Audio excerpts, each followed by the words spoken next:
আল্লাহ তাআলার নামে। আমরা খাওয়া দাওয়া পড়াশোনা চলাফেরা যা কিছু করবো না কেন কার নামে করবো? হ্যাঁ, সেটা কার নামে করবো? ঘুমানো, সব কিছু হবে কার নামে? আল্লাহ তাআলার নামে, তাই না? গোসল করা সব কিছু আমরা কার নামে করবো? আল্লাহ তাআলার নামে করবো।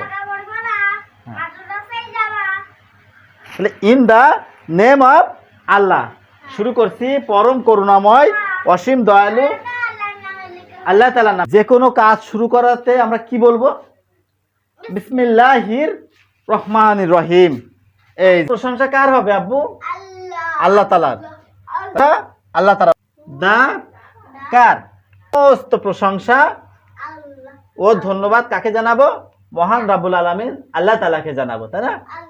আল্লাহ তাআলাকে আমরা সমস্ত, যিনি তোমাকে সৃষ্টি করেছেন, আমাকে সৃষ্টি করেছেন, গাছপালা নদী নালা চন্দ্র সূর্য গ্রহ নক্ষত্র সব কিছু সৃষ্টি করেছেন কে? আল্লাহ, তাই না? কাদের জন্য সৃষ্টি করেছেন? এটা আমাদের জন্য সৃষ্টি করেছেন, মানুষের কল্যাণের জন্য সৃষ্টি করেছেন।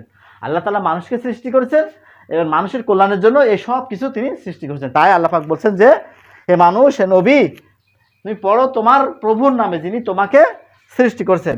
তোমাকে না, তাহলে আমরা কার নামে পড়বো বাজার? আল্লাহ পাকের নামে পড়বো। কারণ কি? আল্লাহ পাক আমাদের সৃষ্টিকর্তা কে? আল্লাহ। আমরা কার ইবাদত করব? আল্লাহ তাআলার। আল্লাহ ছাড়া অন্য কারো ইবাদত করব না। আগুনের ইবাদত করব না। চন্দ্রের ইবাদত করব?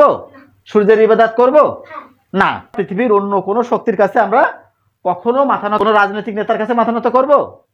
কোন তার কাছে মাথা নত করব? কোনো চেয়ারম্যানের কাছে মাথা নত করব না। আমরা কারো কাছে মাথা নত করব না। একমাত্র শুধুমাত্র কেবলমাত্র আমরা মাথা নত করব কার কাছে? মহান রাব্বুল আলামিন আল্লাহ তাআলার কাছে। ঠিক আছে না আব্বু?